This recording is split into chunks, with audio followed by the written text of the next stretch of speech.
Stop date. I remember the marks the road left on my face, the sustained drips of blood.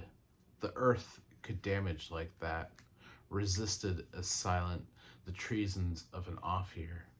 Promise me the next thing you do is go up to that man and tell him the truth. There is a guilt of abandoning, of rejecting every room you're welcomed into. You have 2 cars, she said on a bench at Disney World, sitting down just after the tickets had been bought. How do you get over something like that? Maybe I can just ask while I still have him around to ask. If I speak, I brand myself, the flesh fresh on the bone and seared.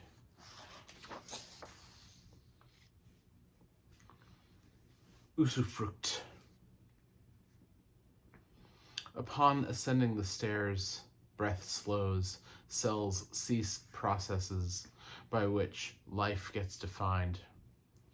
Regarding the world as if from a tomb out of earshot, the heart's beat whispers arrhythmic. Any light the eyes might capture fades into an unobserved pocket universe. Nothing escapes.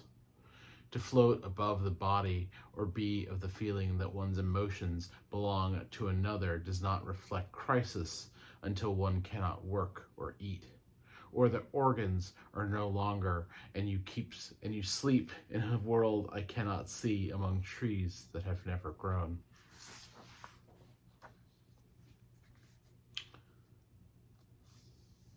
Flagellant.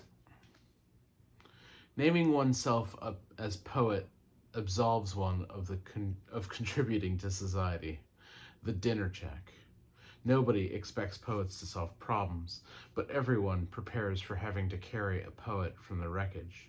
Poets so perfectly embody flaneurs, the itinerant years of trying to find a place to hide out, to belong again because the conversations go nowhere anyways, or how knowing water's desire to reach its lowest point never prepares us to drown before we're ready.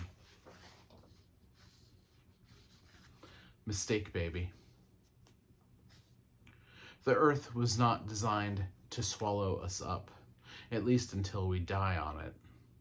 There's so much snow that the fire roaring can only heat the house up so much. There is no ethical breathing under capitalism. The heart beats a counter rhythm. We live in a failed state, but I failed it too so long ago. The ruins look like the rest of the city where they stick us so we can work near them. I wasn't even supposed to be here today, or any other day, actually. This is called Kill Weight.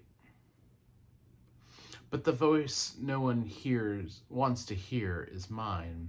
Cry in the shower so no one has to see the tears or hear the anguish you shouldn't even be experiencing. What you have to feel depressed about is a laugh line until you realize it's so no one has to deal with you, to hear that they can easily live without. If I could take your place, would I fight the knee or flee? Smile politely when they shoot first, invent excuse later. Resistance is violence when all the chambers are full. Skip radiation and let what's growing inside bloom. There are too many who ought to be here, and I want to be among them. Manifesto.